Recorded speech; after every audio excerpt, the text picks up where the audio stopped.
Hi guys, and welcome back to my series of Simsig tutorials.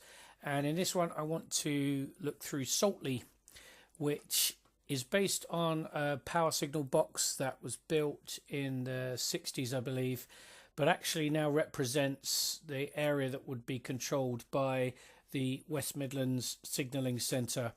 So outside of the New Street box, this pretty much controls the rest of the lines around Birmingham.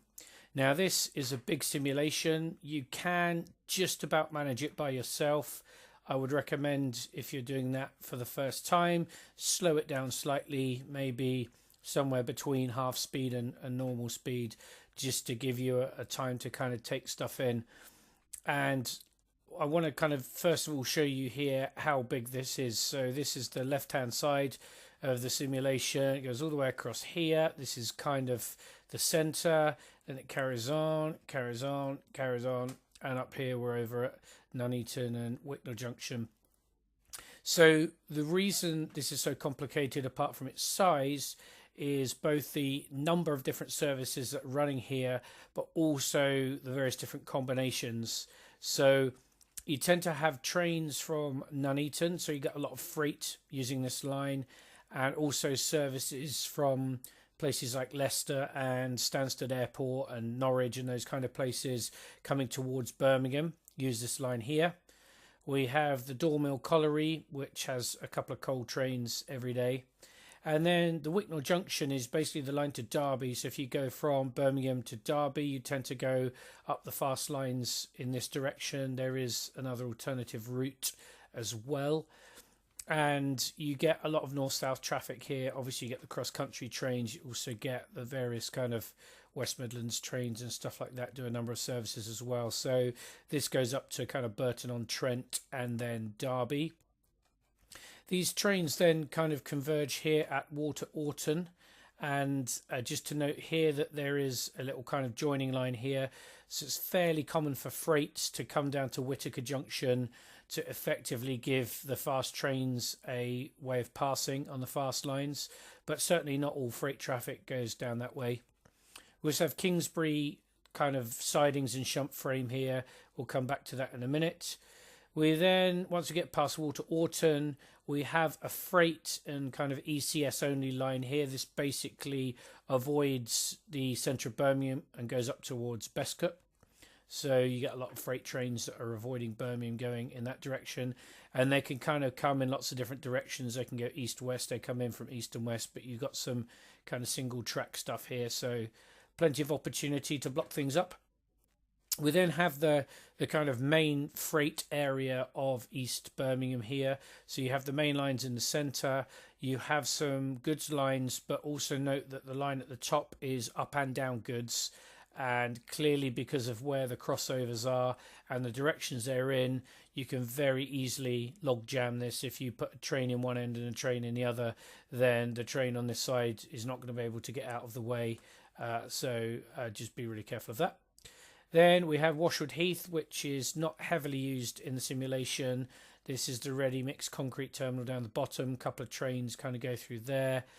I think I've seen one train so far coming out of the reception sidings here, not very heavily used. But then we have what they call Washwood Heath number 1, so it would have been originally the number 1 signal box. And this section down here, signals 212 and 479, are where some of the freight trains run round, where the loco runs around the train. And so it's quite common for a service to come into here, stop at this signal. You then signal the loco into the siding, send it back up all the way over to the up-down goods on the other side, and then bring it back into here. So there, I mean, I'm up to about, I don't know, 9, 10 a.m. And there've probably already been about maybe 5 run rounds. So that's quite a common procedure. And that's either so a train might be coming in from Derby and wants to go to kind of Dormill or Nuneaton, that kind of stuff. So just really a way of turning around the train. Then when we get here, there are a couple of Lawley Street entrances. So there is the arrivals, departures, Freightliner and the customs line. You will get various trains like locos and stuff going into and out of those. As with most of the kind of major yards on the simulation, you will need to call them in order to get permission for a train to enter or leave the simulation into these areas. And likewise, when a train arrives, the train will be described here and you'll get a phone call saying the train's ready to go. When we get here, then Landor Street is generally where usually, but not always, the passenger trains will go straight in on the Derby lines to New Street, and the freight trains will go here onto what they call the up-down main line. But one thing of special note here is that lots of freight trains are scheduled to wait at Landor Street. So depending on what line they've come in on and what direction they're coming, they can end up stopping here sometimes for 30 minutes or more. So just be mindful of that, particularly with regulation. General thing for big simulations, put the locos in the loops when they're scheduled to go into a loop, just to make sure that it doesn't end up somewhere too early and end up blocking the line for an hour. Very easy to block these main lines with the amount of freight. Then when we come here at St Andrews Junction, we have various trains coming on the Camp Hill lines up to St Andrews.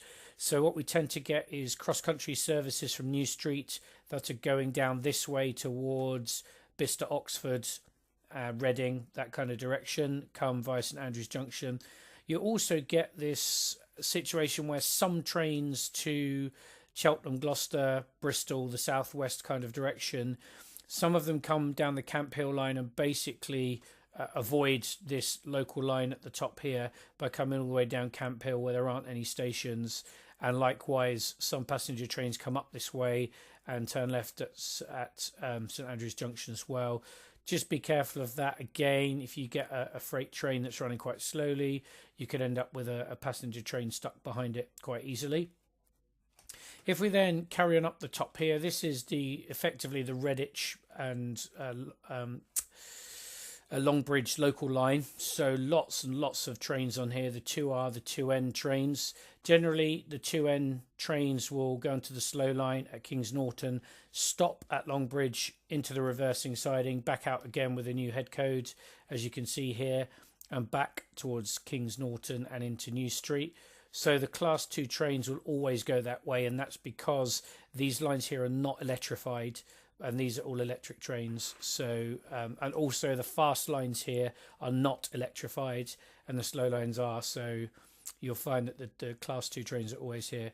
The ones that have an R in, it's R for Redditch. They continue up here. Note this is a goods line, that is a goods line, and they are not electrified either. So the Redditch train will go onto the fast line here, along here, down into the single loop, and then you just have one track working into Redditch and back out again.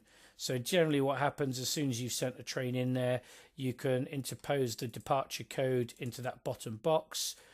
And then once the train's actually kind of gone into the one track working, I then signal it back out into Barnt Green, just so that that can come out when it's ready, but tends to take about 20 minutes or so. And likewise, when you turn a 2N train around at Longbridge, it will usually change to a 5 code here. You'll then put it into the loop, and even though theoretically it won't change into 2N38 until it gets to Longbridge, it's just easier to put the departure code in there. So by the time it comes out to Longbridge, that code will automatically be applied to here. Most of the rest of this isn't particularly scary. The weight of traffic is quite difficult here. So this is the line to Bromsgrove and down towards Bristol. Quite a few Class 1 trains. It's very common for them to be stuck behind a stopping service.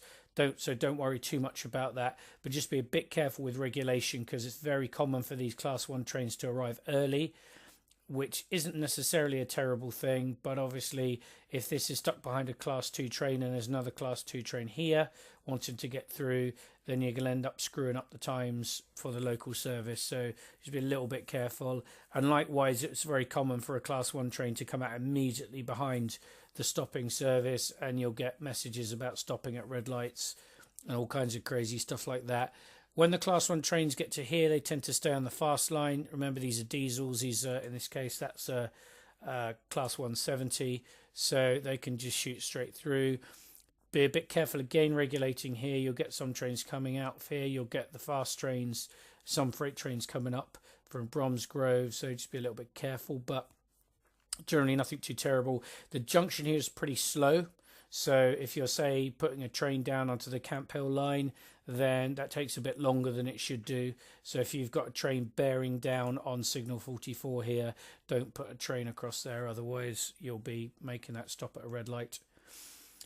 As I said, some of the passenger services, some of the Class 1 services are booked to run via Camp Hill. The main difference, apart from the obvious fact that there aren't any stations here and no stopping services, is you enter New Street Station at a different end depending on which side you go into.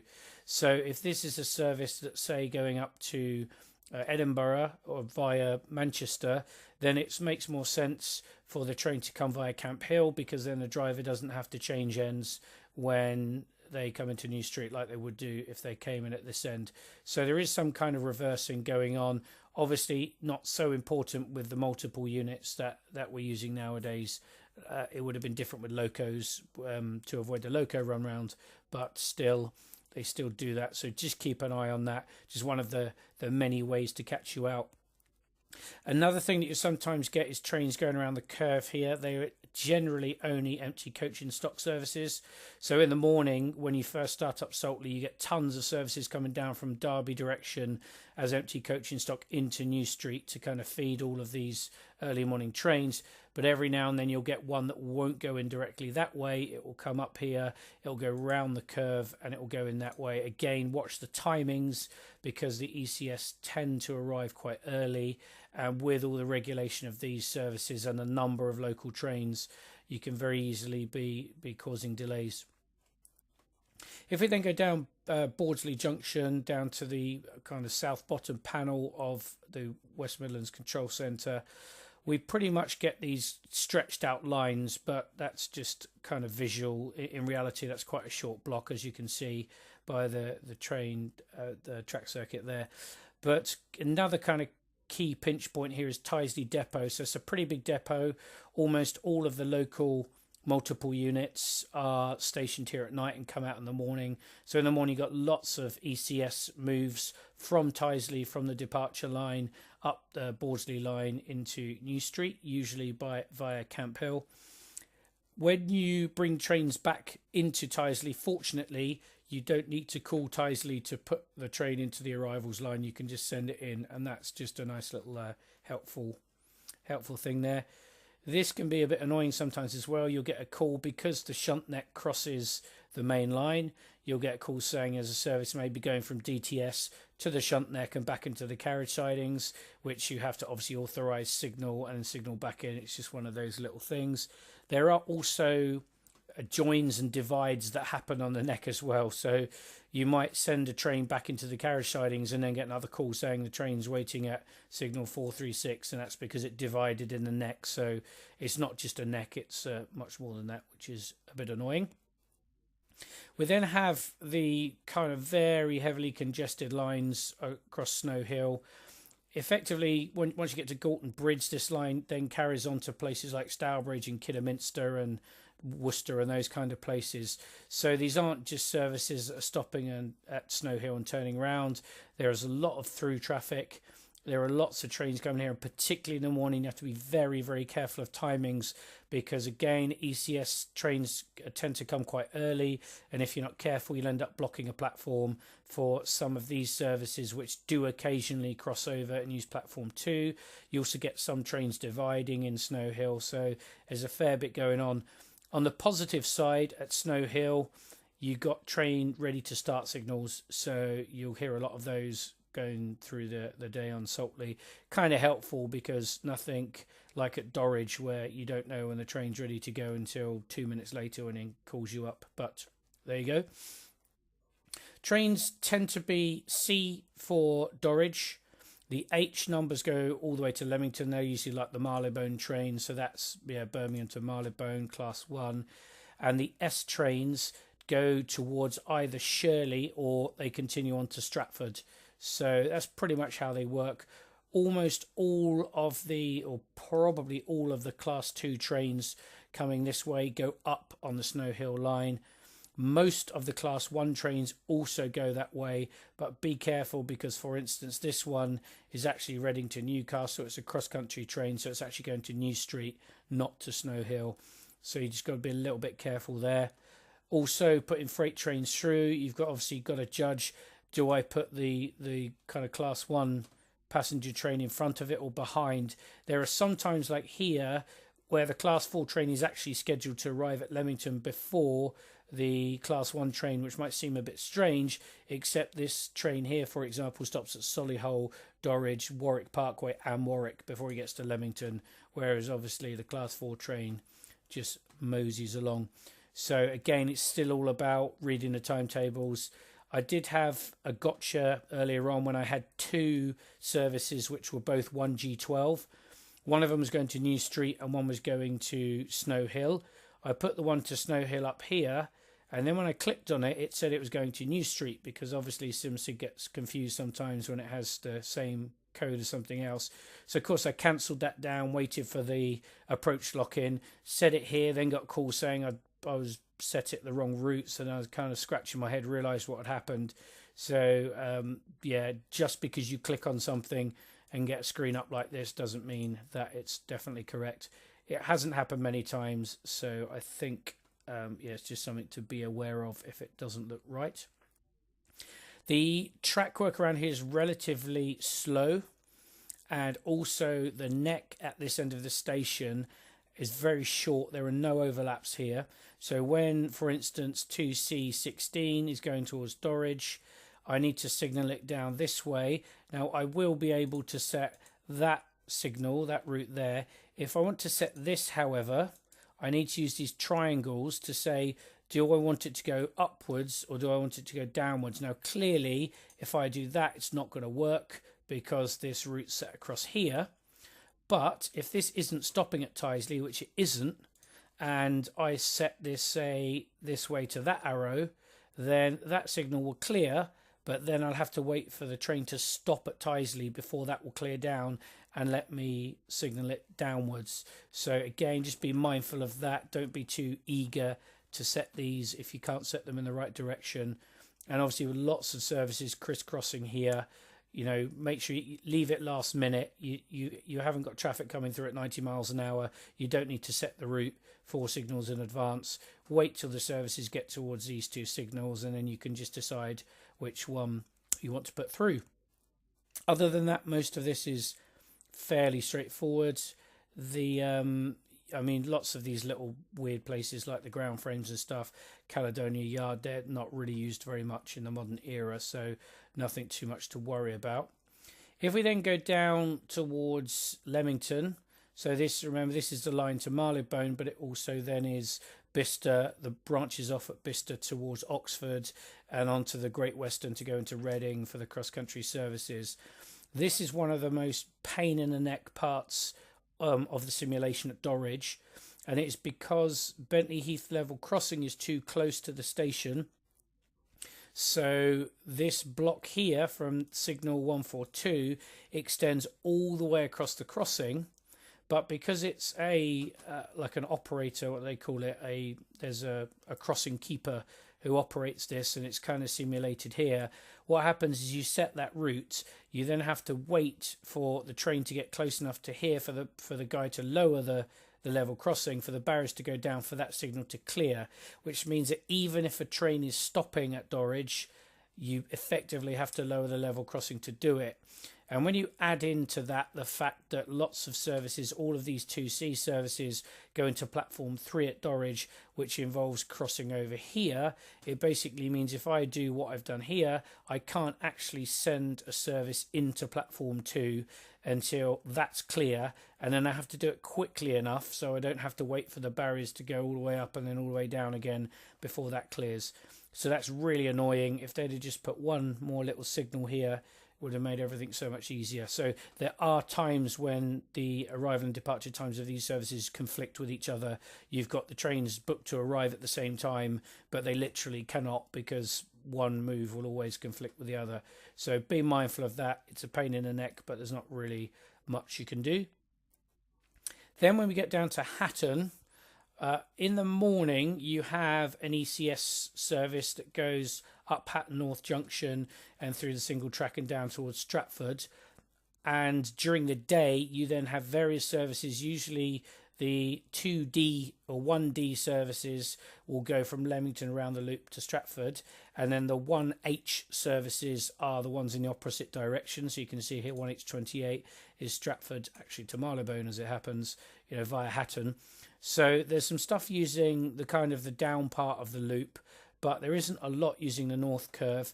And then during the day, most services go across here and across there. So I will usually leave these signals autoed and then only take them off auto for the odd service like here that comes from Stratford that needs to obviously cross the main lines to get through.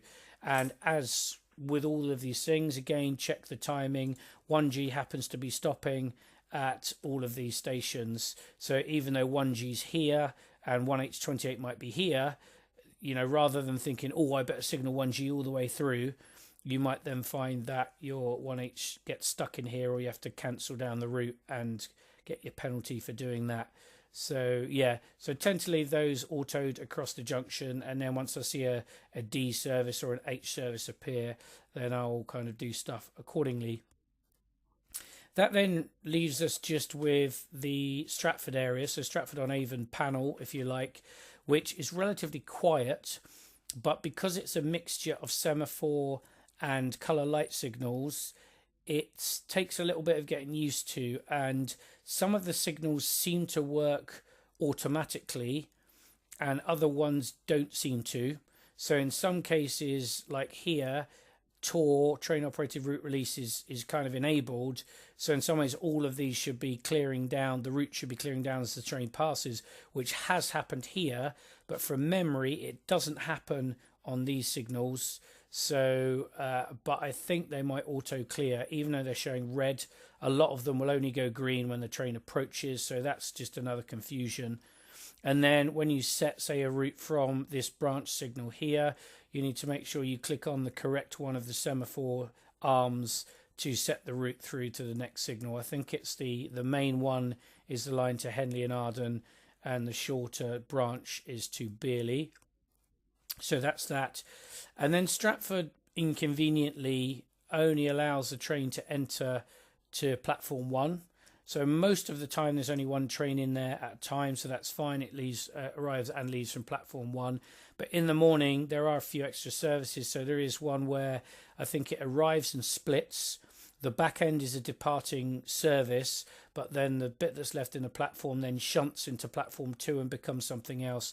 So there's a little bit of playing around there. I mean, it's fairly straightforward, but it's just something to be aware of. And like I say, it only happens in the morning. And then another thing to note with these parts here, this is absolute block. So you've basically got however many miles effectively of one single block. And the issue here, there are two issues really. First of all, the train has to come all the way past Whitlock's End before that signal can clear, even if, obviously Dansey and Whitlock's End are a very long way apart, but because that's a single block, you have to wait for those to clear, which can be annoying. The other thing is that services going towards Birmingham seem to lose a lot of time going through here, and I don't know if it's just a timetable mistake, but they can easily be 8 minutes behind by the time they get here. And that can give you problems with the services that reverse at Shirley. So it's quite common for a service to get to Shirley, shunt forwards to here, back across into Shirley Station, and then often wait here for 5-10 minutes or longer before they depart.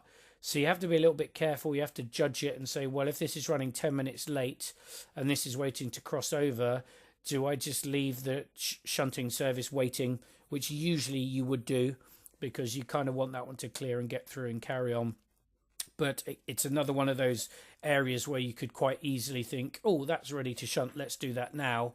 And then you'll end up with that service blocking this one while it's waiting in there for 10 minutes. So it is a bit of fun and games, but like I say, it's just about doable with one person. Definitely recommend getting your friends around and kind of doing it between you, and it probably stop you going grey for too long. Just going back over a couple of these things, when trains are arriving to Signal 87, if they are going into Camp Hill, you then need to request a slot by left-clicking this, and the system will automatically give you one of these two slots. The down is from here to here, and the up and down is from here all the way across that crossover over onto that side. So you obviously need to use the right one, otherwise it won't work. And likewise, when trains are approaching, when they're effectively coming up this line and they're going somewhere, you'll see stuff like this. You'll click on it and it will tell you where it's going. The confusion is sometimes like here, if that train has already left the area, which it has because that, or maybe it's not arrived yet actually because there's no active train. It can be quite confusing because sometimes these boxes have numbers in that are not actually correct. I mean, this says 1S33 is going to be going up towards Winknell Junction, which is that way. So there's no way it should be coming up the Camp Hill approach anyway. But that might well change in a few minutes. That says it's going to get to Proof House at 5 past. So we'll just have to see what happens with that one. That's fairly straightforward. Right, this junction here is very slow, so you see a train appear here. It might easily take another 15 minutes before it gets to here, so you don't need to rush to be doing anything for trains arriving. And also this loop is relatively slow. Again, very easy to log jam it. If you put a train into here, but then you have a service at Water Orton that needs to go to Rycroft, then, and this one needs to go to Nuneaton, then you're screwed. And there's, you know, you're going to have to do some kind of probably take one into the loop here, reverse it back up here, all the rest of it. And if it's loco hauled, then that's not going to happen. So just be mindful of that and be careful of log jamming. When you get to several trains coming into Hams Hall, normal stuff, you have to call them and request either the west arrival, which is helpfully labelled, or the shunt or the main. I mean, I don't know if there's a reason to use one or the other. I tend to use main if it's a train arriving and use shunt if it's a loco arriving. And you request it, and then usually what happens is after a number of minutes, that will light up, which will let you signal the train in, either from the downgoods loop, which is always worth using, I think, but if you don't know how long it's going to take, or obviously from the main line that way as well. Kingsbury's a little bit different. You don't have to call them, but you request a slot by clicking the button. The thing that's the biggest pain in the neck about Kingsbury is that they can take a long time to accept your slot request. So that's why most of the services that are going to Kingsbury, but not all of them, are booked to go via Whittaker Junction, because you can obviously leave it hanging around at the signal here while you're waiting for the slot to be applied, especially if you've got a number of kind of passenger trains zipping past. Otherwise, leave all these signals kind of closed down, and you know, then as soon as you get it, you can immediately kind of signal it up to here and then down into here. It's quite a slow junction, so again, it's not the kind of thing where you can quickly pop a train in there. But note that a lot of these services stop at Tamworth, and some of them stop at Wilnecote as well. So a train like here might look like it's, you know, about to bear down on you, but that one has actually left Tamworth. But sometimes it will be stopping there for a couple of minutes, so you might actually have time if your train is already here at this signal. Dormill Colliery, you do have to call them. They'll give you the slot. You can put the train into the reception sidings, but again, it's a very slow junction off of here, so there's not really much you can do about that. But I think it's only about 5 miles an hour through the whole route here, so some of those take a while. And there is one mistake which I saw, and I'm not quite sure why it complains, but there's a train coming out of Dormill Colliery to reverse here to go towards Nuneaton. And what happened is I'd kind of put the train into here, and then it complained when I set the route back the other way that it's supposed to be going to Nuneaton, which is this way. So I'm not quite sure what happened. I just told it to ignore the timetable and then set it to the timetable again. So all in all, doable. There's a lot of traffic. There are a lot of kind of complicated routes. Most of your attention is going to be this stuff down here. Once you've got the hang of this, it gets a lot easier because it's fairly methodical. The R's go to Redditch, the N's go to Longbridge and reverse, and then you just got to pop these Class 1 trains through almost as and when they arrive. So otherwise, kind of enjoy yourselves, start it slow, don't go too crazy if you start getting errors and people calling you up. And particularly more than ever, this is the simulation where regulation, particularly for freight services, is essential, because probably more than any other simulation, you can cause a gridlock on here, and you can block main lines, especially around Landor Street, where the freight trains can stop for a while. Otherwise, enjoy yourselves. Any comments or questions or whatever, let us know below.